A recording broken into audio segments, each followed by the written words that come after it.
आप जानते ही हैं महाभारत के युद्ध में जब चक्रव्यूह की रचना हुई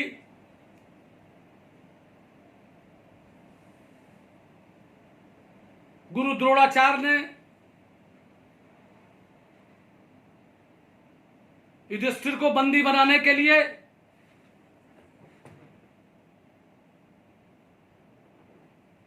इस बात के लिए शकुनी ने दुर्योधन को समझाया कि द्रोणाचार्य जी से कहिए कि हम समझौता करने के लिए तैयार हैं, बशर्ते आप युधिष्ठिर को हमारे यहां एक दिन के लिए बंदी बना के हमारे समक्ष कर दो, पकड़ ले आओ। तो उनका तुम बंदी तो नहीं बनाओगे? उनका नहीं, जैसा आप कहोगे वैसा करेंगे। लेकिन उसके पीछे मनसा थी दुर्योधन की और शकुनी की कि अगर बंदी बन के आ जाएगा, युद्ध के मैदान में अगर बंदी बना लिया जाएगा तो फिर युद्ध जीत गया, कौरव पक्ष युद्ध जीत जाते। उसके लिए यह था कि अर्जुन ही बीच में बाधा है, अर्जुन को दूर ले जाया जाए। कई दिन प्रयास किया गया लेकिन कोई योद्धा अर्जुन को रोक नहीं पाया। तो द्रोणाचार्य जी ने चक्रव्यूह की रचना करने के साथ कुछ योद्धाओं को लगाया कि वो दूर ले जाओ और चक्रव्यूह सिर्फ अर्जुन के अलावा कोई भेद नहीं पाता है,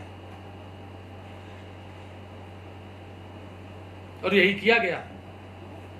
लेकिन दोस्तों,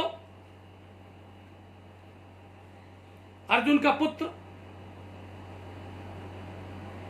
सुभद्रा का पुत्र, सुभद्रा भगवान कृष्ण की बहन थी, और जब अभिमन्यु गर्भ में था, पेट में था, 7 महीने का था, तब उसके पिता चक्रव्यूह के मामले में सुभद्रा को कहानी बता रहे थे कि इस तरीके से चक्रव्यूह बनता है, ऐसे तोड़ा जाता है। तो 6 द्वार की किस्सा जब सुना चुके, वो बात बता चुके, उसी समय पर 7वें द्वार को जब बताने जा रहे थे, उसी समय सुभद्रा सो गई। तो मां सो गई, शिशु भी सो गया, और वो 7वां द्वार ना बता पाए, और वहीं पे अभिमन्यु मारा गया था। तो दोस्तों, जब शिक्षा के बारे में ये है,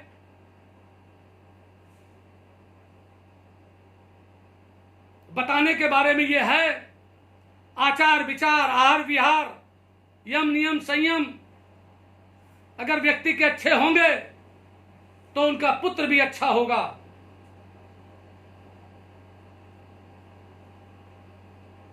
अष्टावक्र जी के पिताजी को, माता पिता को,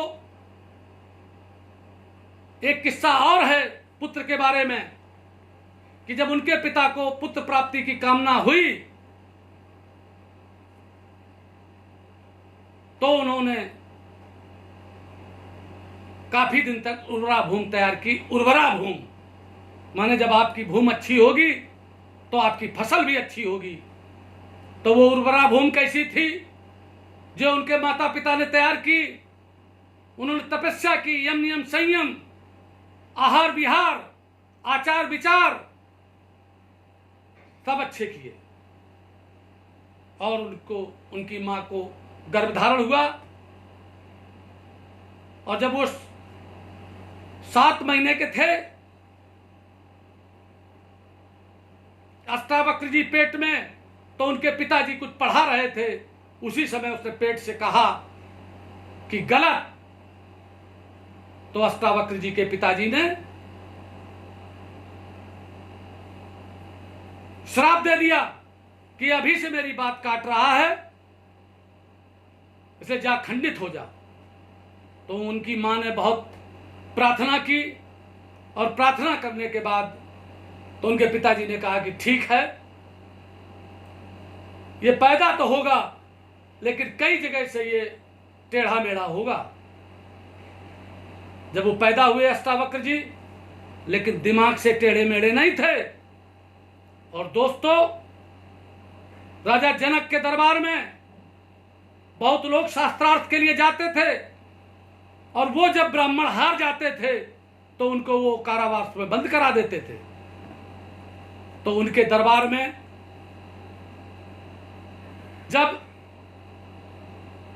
अष्टावक्र जी पहुंचे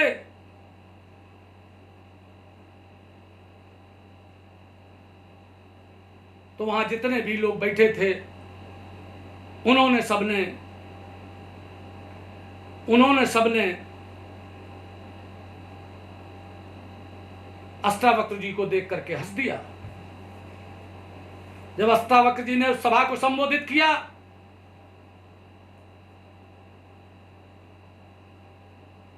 तो उन्होंने कहा, हे चमारो,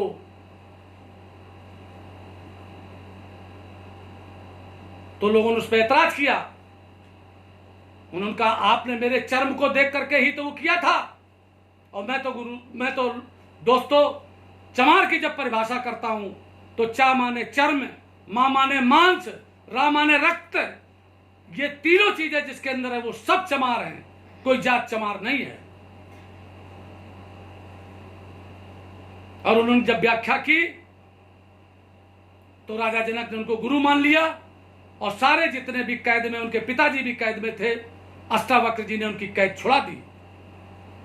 तो दोस्तों, आदिकाल से हमारे बीच में ऋषियों मुनियों की गाथा है, विद्वानों की गाथा है, लेकिन जो जात के आधार पर लोगों को शिक्षा नहीं दी जाने लगी, आज कोई जात का आधार नहीं है। आज संविधान है, संविधान सर्वोपर है, उसी का राज्य है। उसी की रक्षा के लिए हमने आपको कई बार बताया है कि सुप्रीम कोर्ट है, माननीय हाई कोर्ट है, और जिला की कचहरी है, लोकसभा है, राज्यसभा है, विधानसभा है, विधान परिषद है, जिला पंचायत है, ब्लॉक समितियां हैं, ब्लॉक प्रमुख हैं, ग्राम पंचायत है, प्रधान है, सब संविधान के दायरे में है।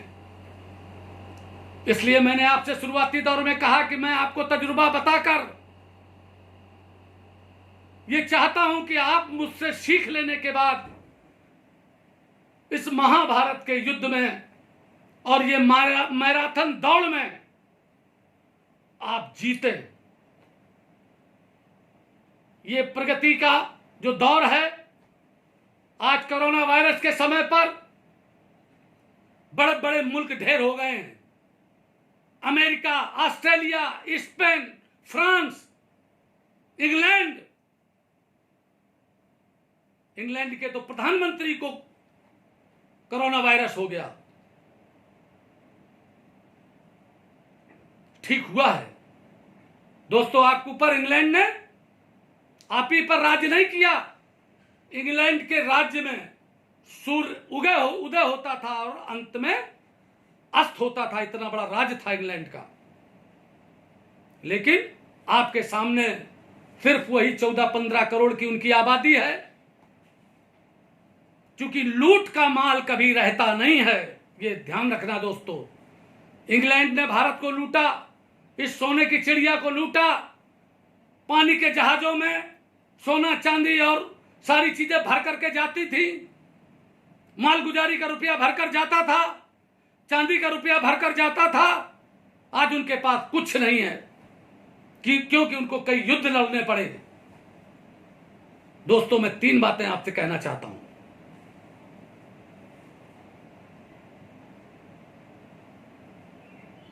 कि ऐसे लड़ाई कभी मत लड़ना, आपस में कभी मत लड़ना, दूसरे से भी मत लड़ना, सहनशीलता कर लेना, एक बार सहन कर लेना,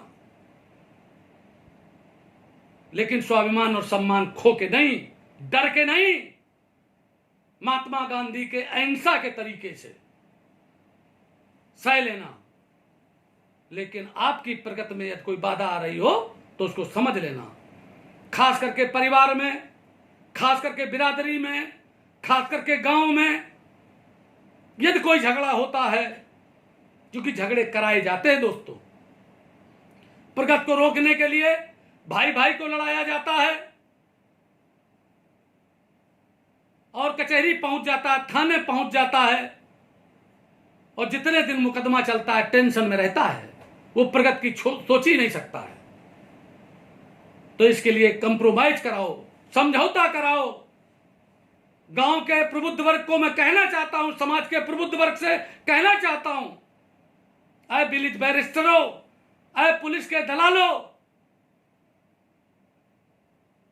अय गांव की नेतागिरी करने वाले लोगों, विधानसभा की नेतागिरी करने वाले लोगों, अय लोकतंत्र के रखवालों, अगर आप नेतागिरी में लोगों को लड़ाएंगे तो आपका देश पीछे रह जाएगा। और आज सबसे ज्यादा कचहरी में भीड़ होती है, सबसे ज्यादा पुलिस थानों में मुकदमे लिखे जाते हैं। ये क्यों लिखे जाते हैं? क्या आप अपने गांव में समझौता नहीं करा सकते?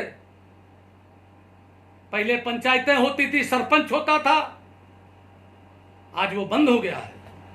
मैं 2 बार प्रधान रहा निर्विरोध, मैंने कई बार कहा है, सबके बीच समझौता कराता था। मैंने दुश्मन को भी नहीं लड़ाया, किसी जात का व्यक्ति हो उसको भी मैंने उसके भाई को लड़ाया नहीं, कभी किसी को गलत सलाह नहीं दी। और आज की तारीख में हर आदमी गलत सलाह दे रहा है, तो आपको ये काम नहीं करना है, समझौता कराना है। पंचायत का चुनाव आ रहा है, समझौता करके लड़िए और अपने अधिकार के लिए। एक कहावत है, रहीम ने कही है कि रहीमन चाक कुम्हार का, मांगे दिया न दे। और छेद में डंडा डाल के चाहे जो ले ले, चाहे दीपक बना लो, चाहे गगरिया बना लो, चाहे सकोरा बना लो, चाहे हुंडा बना लो, लस्सी पियो, चाय पियो, लेकिन चाक से अगर हाथ जोड़ के उस पत्थर के सामने अगर वो बैठ जाए, कुम्हार जिसको प्रजापति कहते हैं आज की तारीख में, हमारे आपके तरीके से वो भी कुम्हार कहने से उनको भी थोड़ा गड़बड़ लगता है, तो मैं क्षमा चाहता हूं। जैसे तुमको मैं गडरिया कह दूं और पाल साहब कह दूं तो मुस्कुराओगे, वैसे उनका भी हाल है। मुझे तो एक गांव याद आ गया जिस पर मैं कहता हूं, रूरा थाने में मचपटिया गांव है, जहां पर 400 वोट 450 वोट सिर्फ गडरियों का है और कुम्हार लोगों का सिर्फ 10 वोट था। और उनकी जमीन पर एक प्रधान ने, जो कुम्हारी कला के लिए जमीन छोड़ी गई थी, उस जमीन को पट्टा कर दिया, उसको पैसा लेकर के गडरियों को गलत पट्टा कर दिया, चकबंदी में छूटी थी और लड़ा दिया। मेरे पास लोग आए, मैंने कहा समझौता कर लो, उसकी जमीन छोड़ दो, नहीं माने। एक स्वर्गीय अनिरुद्ध सिंह जी ठाकुर थे, हमारे साथ प्रधान थे, वो उनकी तरफ से लड़ाई लड़ रहे थे। नाई था राधे मोहन नाई बदमाश, उससे उनकी हत्या करा दी वहीं गांव में, और जो गडरिया थे पाल लोगों को सबको कत्ल में जेल चले गए। मैंने उस केस को बाद में आपस में समझौता कराने का काम किया, लेकिन पक्ष मैंने उन प्रजापतियों का, उन कुम्हारों का लिया था। गडरिया गलत थे इसलिए उनका पक्ष नहीं लिया था, लेकिन आगे चल करके आज वो गडरिया सारे कुछ गांव में प्रधान भी बना और सारे लोग अपने साथ हैं। दोस्तों, जो सत्य के रास्ते पर हटा, जिसने झूठ का रास्ता चुना, वो कभी सक्सेस नहीं हो सकता, कभी सफल नहीं हो सकता। मेरा दावा है, मैंने जीवन भर देखा है, आज भी आपको बता रहा हूं, ये कोरोना वायरस का समय तुम्हारे लिए तरक्की लेकर के आया है। तुम लोग दोस्तों सिर्फ एक होकर के, संगठित होकर के और समय दो। मैंने आपसे कल कहा था, आरएसएस का जो आदमी होता है, राष्ट्रीय स्वयंसेवक का, वो अपना जीवन दे देता है और शादी न करने का फैसला करता है और राष्ट्र के लिए काम करने का काम करता है और जात विहीन समाज की संरचना का काम करता है, और उसके आगे से जात का सरनेम हट जाता है। दुबे तिवारी कोई नहीं लिखता, न कोई ठाकुर को भदौरिया लिखता है, न कोई, और सब जात के लोग होते हैं, लेकिन ज्यादातर संख्या सवर्णों की है, क्योंकि सवर्ण ज्यादा त्याग करता है। और त्याग करेगा जो व्यक्ति, वही सत्ता की मलाई भी खाएगा, और वही मुख्यमंत्री के कुर्सी पर भी बैठेगा, वही प्रधानमंत्री की कुर्सी पर बैठेगा, वही मंत्री भी बनेगा, वही विधायक भी बनेगा, वही सांसद भी बनेगा। और जो त्याग नहीं करना चाहता, उसी दिन आ जाता मैदान में जिस दिन कुश्ती होने के लिए दंगल लगता है तो तुम क्या जीतोगे जब पहले से तुम प्रैक्टिस नहीं कर रहे हो, वर्जिश नहीं कर रहे हो। तो आज की वर्जिश दोस्तों है कि धरना हो, प्रदर्शन हो, शक्ति प्रदर्शन हो, रैली हो, लाखों की भीड़ हो और हर गांव का आदमी एक दूसरे से जुड़ा हो, सत्य के रास्ते पर हो, बहादुर हो, समझदार हो। आचार्य श्री राम शर्मा जी ने कहा है कि अगर असफलता आपको मिली है इसके माने सफलता का प्रयास पूरे मन से नहीं किया गया। दोस्तों, लोग तमाम कहते हैं, मैं जाता हूं पाल सम्मेलनों में, कहते हैं हम लोगों में एकता नहीं है। अरे जितनी एकता गडरियों में इतनी किसी में नहीं है। हम विधुना चुनाव लड़ने गए हैं, 2-2 बार लड़े हैं, सबने वोट दिया, सबने बिना मांगे नोट दिया, सबने सम्मान दिया, सबने मुझे कंधे पर बैठाया। मैं उनका इतना ऋणी हूं कि वो ऋण आपके बीच में आज की तारीख में चुका रहा हूं। प्रधान रहा, ब्लॉक प्रमुख का चुनाव लड़ा, जब कभी कोई रैली की, जब कभी कोई सम्मेलन किया, आप सब लोग आते हैं, सतीश पाल जिंदाबाद लगाते हैं। आप सबके आशीर्वाद से इतनी ऊंचाई पर पहुंचा हूं, इसलिए मैं चाहता हूं कि आपका ऋण उतारूं, आप अपने देश का ऋण उतारूं, समाज का ऋण उतारूं और सर्व समाज का ऋण उतारूं। इसलिए सर्व समाज का आपको नेता बनाना चाहता हूं। बहुजन समाज पार्टी में हमने कार्यकर्ता देखे जिनके पास पैजामा नहीं हुआ करता था, लेकिन जैसे ही मायावती मुख्यमंत्री बनी, 4-4 बार मुख्यमंत्री बनी, आज सवेरे सवेरे करोड़पति है, सवेरे रंगबाजी दिखाते थे। हमारी जब बात होती थी तो मैं उनसे कहता था कि जिस तरीके का तुम्हारा ये अब तुम्हारे अंदर अहंकार दिखाई देने लगा है तो तुम्हारी भी दशा वही होगी जो अन्य वर्ग के लोगों की हुई। जब कांग्रेस में मैं था 1985 से लेकर 89 तक, तब ऐसा लगता था सवर्णों को, मैं जात का नाम नहीं लेना चाहता, कि कभी ये सत्ता हटेगी नहीं।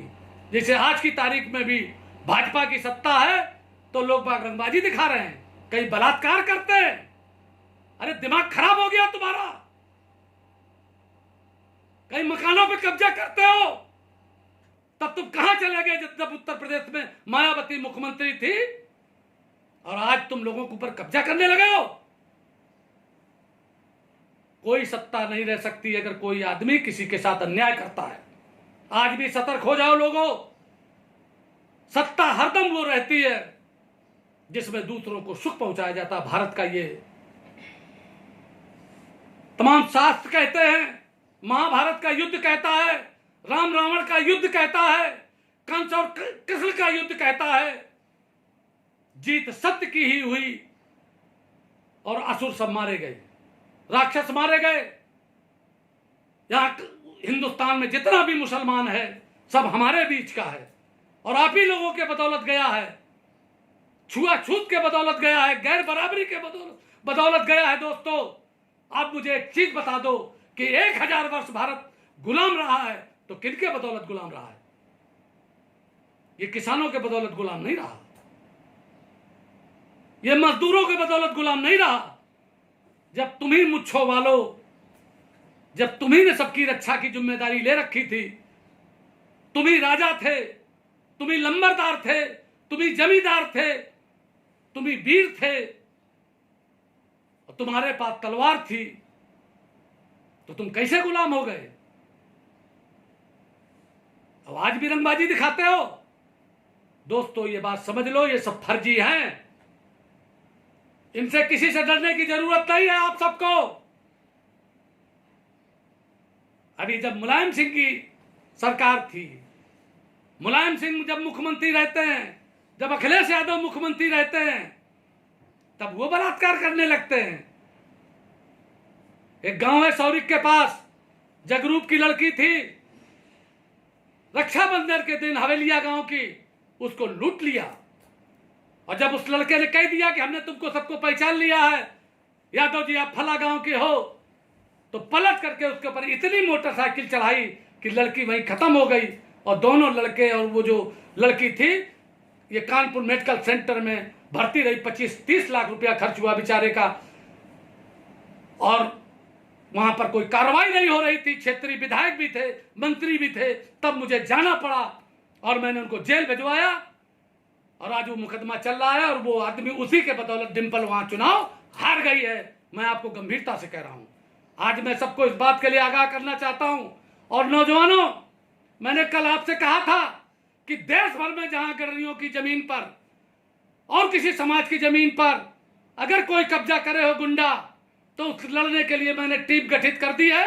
लॉकडाउन के बाद सारी जमीनों पर जो सही बात होगी, अगर वो उसका मालिक है तो गुंडे से जमीन छुड़वाई जाएगी और पुलिस छुड़वाएगी, क्योंकि पुलिस को भी अपना रवैया बदलना पड़ेगा। मैं पुलिस से कहता हूं बार बार, मैंने दयाराम रामबाबू गडरिया गिरोह के मामले में कहा था, मैंने पुलिस वालों को कहा था और आज भी कह रहा हूं। जब विधुना कांड हुआ ब्लॉक प्रमुख के मामले में, जब मुलायम सिंह मुख्यमंत्री थे, अखिलेश यादव वहां सांसद थे और मेरा आदमी ब्लॉक प्रमुख के चुनाव जीत रहा था, तब इन्होंने जब कांड कराया और हम लोगों को जब गिरफ्तार किया गया, तो मेरी सोने की जंजीर और रुद्राक्ष की माला एक पुलिस वाले ने मेरी राजनी कर ली थी। मैं देखता हूं थानों में जिन्हें न्याय मिलना चाहिए उनको मिलता नहीं है, और नेता सिफारिश जिनकी कर देता है या कोई पैसा दे देता है तो उसको न्याय मिल जाता है। दोस्तों, एक मैंने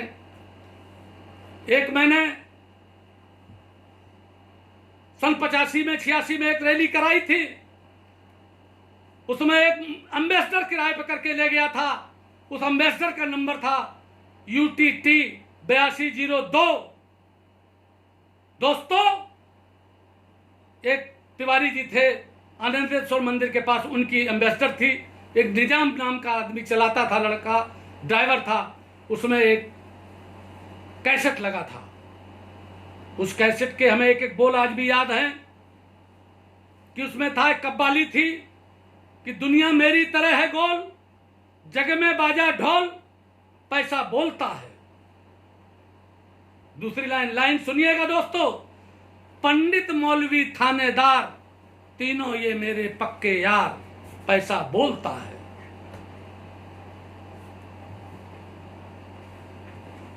फिर पैसा कहता है कि मैं कह देता हूं साफ, मेरी मुट्ठी में है इंसाफ, पैसा बोलता है। क्या कहता है कि मैं कह देता हूं साफ, मेरी मुट्ठी में इंसाफ, पैसा बोलता है। आज भी अदालतों में चले जाइए, पेशकार तो खुलेआम नीचे रुपया लेता है, जज साहब के नीचे बैठता है, खुलेआम रुपया लेता है नीचे से, और चपरासी बाहर लेने के लिए आ जाता है। इसी तरीके से दोस्तों, तीसरी लाइन है कि जब नेता मैं बन जाता हूं, करके फोन बुलाता हूं, मन की मुरादें पाता हूं, पैसा बोलता है। ये नेताओं के बारे में भी है। नेता लोग समझ लें, ऐसा नहीं सतीश पाल नेता है तो अपने बारे में नहीं कह रहे। नेताओं के बारे में जितना मैं जानता हूं, मैं आपको बताऊंगा कल कि कैसे कैसे टिकट मिलती है, और जब टिकट मिलती है तब अपनी जाति का नाम वोट बताते हैं और पैरों पर गिरते हैं, और बाहर निकलते हैं जब टिकट मिल जाती है और बिरादरी का वोट ले लेते हैं, इसके बाद रंगबाजी दिखाने लगते हैं। तो कहते जब नेता मैं बन जाता हूं, करके फोन बुलाता हूं, मन की मुरादें पाता हूं, पैसा बोलता है। और फिर एक बात कहती हूं, कव्वाली में जो वो है कि ये महफिल, ये सुरताज, गाने वाली ये कव्वाल, सब कुछ पैसा बोलता है। सही बात कह रहे हैं। आप कराइए, भागवत कराइए, भागवत में लिखा है कोई दक्षिणा नहीं मांगी जाएगी, लेकिन पंडित जी पहले तय करके आते हैं या कोई तय करके आता है। और आजकल तो कोई जरूरी नहीं कि पंडित जी भागवत का है, सब बिरादरी का, गडरिया में तमाम लोग का, तमाम महिलाएं कहती, अच्छी बात है, मैं उसको नहीं कहता हूं, सब लोग कहो, लेकिन अपना आचरण, अपनी वाणी, अपना व्यवहार सबसे ऊंचा रखो। दोस्तों, परसों शोभन सरकार, यहाँ कानपुर देहात में एक शोभन जगह है, एक महाराज जी हैं, संत थे, वो दुनिया से चले गए। शोभन सरकार हकीकत में सरकार थी। उन्होंने नहर बनवाई, उन्होंने बहुत बड़ी झील बनवाई, उन्होंने जने कितने आश्रम बनवाए, जने कितने मंदिर बनवाए। जब मैं मंत्री था, मुझको बुला करके कहा था कि हमने लिफ्ट कैनाल लगा दी है, अब सतीश जी आप जाइए, सतीश अब इसको तुम सरकार को दे दो कि जो चलाएं। कोई चलाने के लिए तैयार नहीं हुआ। तमाम उसमें नियम कानून कायदे लगाते हैं। सरकार ने गंगा का पुल बनवाने की घोषणा कर दी। बहुत ऊंचे संत दुनिया से चले गए हैं। संत जब सृजन करता है दोस्तों तो वैभव फैला देता है। अगर कभी आप लोग कहीं त्यामे कानपुर देहात में जाएं, मुझे तो एक हफ्ते पहले में लॉकडाउन के समय भी उमा शंकर वाजपेयी जी हमारे मित्र हैं, वो मुझे ले जा करके दर्शन करा दिए थे और मैंने उनसे लौटते हुए कहा था कि अब बहुत ज्यादा दिन के सरकार हैं नहीं। आज वो दुनिया से चले गए। मैं उनको श्रद्धा सुमन अर्पित करता हूं, उनके चरणों में प्रणाम करता हूं, उनको सबको मानने वाले लोगों के चरणों में प्रणाम करता हूं। और हरदम के लिए मैं चाहता हूं समाज में ऐसे संत पैदा हों। उन्होंने जिन्हें कितनी शादियां कराई, जिन्हें कितने शिक्षक लड़कों को पढ़वाया, स्कूल बनवाए और बहुत काम किया उन्होंने। मैं तो उनके पास जाता था जब कभी 2-4-6 महीने का साल में, तो कहते थे रात में अगर जाएं तो हमने पूछा कौन है, तो उन्होंने कहा सतीश आए, सतीश पाल आए। अरे सतीश बहुत दिनों में आए। तो हम कहते थे सरकार आपने अब बुलाया है, क्योंकि संतों की कृपा जब तक नहीं हो, जा पर कृपा राम की होई ता पर कृपा करे सब कोई, और उसके बाद जब पे कृपा संतों की हुई। दोस्तों और बातें आपके बात बीच करेंगे, लेकिन एक बात याद रखना कि आप अब मोबाइल नंबर भेजने लगे हो, क्योंकि युद्ध की तैयारी हो रही है और ये मैराथन दौड़ है जिसमें सब आपको आगे जाना है। इसके लिए जरूरी है संगठन, और राष्ट्र से लेकर के गांव तक। और अगर इन आतताइयों से लड़ना है तो दोस्तों अच्छे नेतृत्व की जरूरत पड़ेगी, अच्छे संगठन की जरूरत पड़ेगी, बहादुर लोगों की जरूरत पड़ेगी। क्योंकि अब नेताओं के हाल तो ये हैं कि मुझे ये जानकारी हुई है कि राजू पाल की हत्या करने वाला अतीक का भाई जो था एक, वो आज भी फरार है। बताइए गिरफ्तार नहीं किया गया है, तो बताइए कैसे किसको न्याय मिलेगा।